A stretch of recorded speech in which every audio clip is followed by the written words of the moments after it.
Thinking about starting probate, but feeling a little lost? You're not alone. The process can be confusing, overwhelming, and filled with legal jargon that can make your head spin and your eyes crossed. Now, I'm not an attorney. I'm a 20-year probate real estate expert. And today, I'm going to give you a clear, step-by-step guide to the first things you really need to know before diving into probate. So stick with me. This could save you a lot of time and prevent a lot of headaches.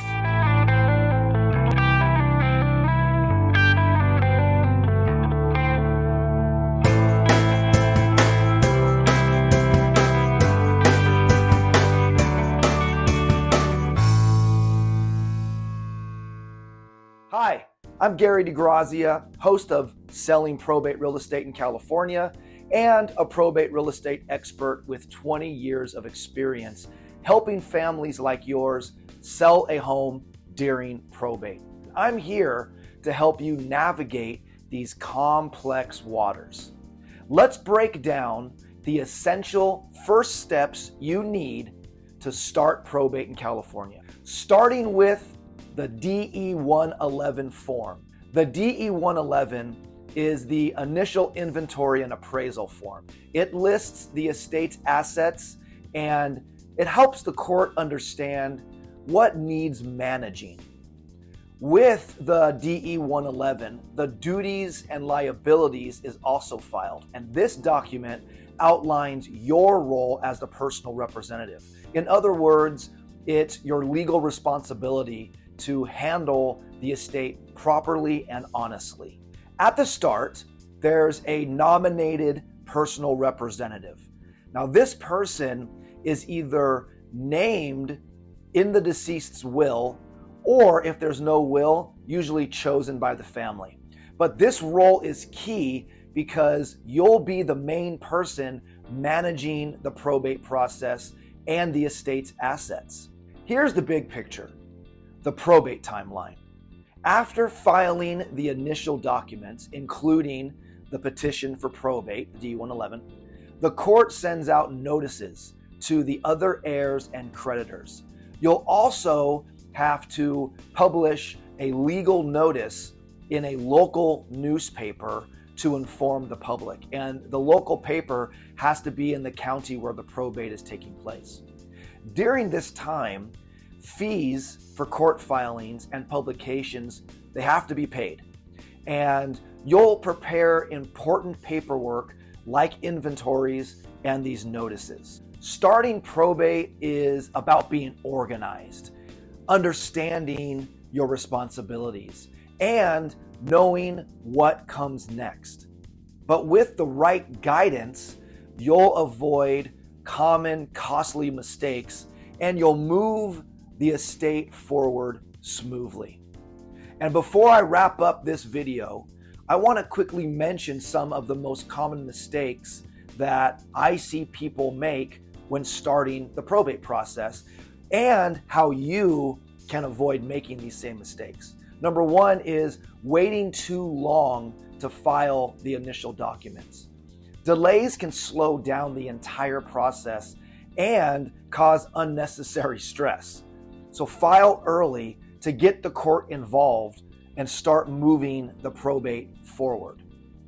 Number two is not fully understanding the DE-111 form and your legal duties. Now, this can lead to errors in reporting assets or missed deadlines. One little mistake, for example, checking the box as the executor when the deceased didn't leave a will and there's been no will filed with the petition. In this situation, you would be the administrator. But if you checked the box on the DE-111 as the executor, the court will reject your petition, and at your first hearing, you won't get approved and you'll receive what's called a continuance, which could ultimately push out your timeline an extra 30 days or more. So take time to review this form carefully, or better yet, get help from professionals who understand it well. Failing to properly notify heirs and creditors, for example, and skipping these steps can cause additional legal headaches or additional challenges later. So make sure all required notices and publications are done exactly as the court mandates. Trying to navigate probate without professional guidance, probate laws, they're complex and they can be very confusing. While you can do this yourself, having a knowledgeable probate real estate expert or an attorney at your side will only save you time, money, and those headaches that I'm talking about. So avoid these mistakes by starting with education and support. That's why I'm here. I'm here to guide you step by step and make this process as smooth as possible. If you want more information and you want to dive deeper into probate real estate, or maybe you are looking for help selling a probate home, feel free to reach out to me.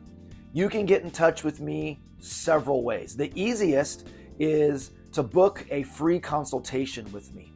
The link to book that appointment is found right here on the home page of this channel.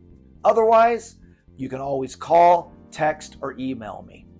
And if you find this information that I'm giving you in these videos helpful and useful, and if you would like to stay informed with probate and the probate process, subscribe and hit that bell so you don't miss any of my upcoming videos.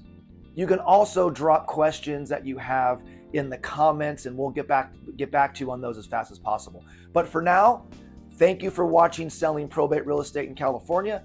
I'm Gary DiGrazia, your trusted probate partner. I'll see you next time.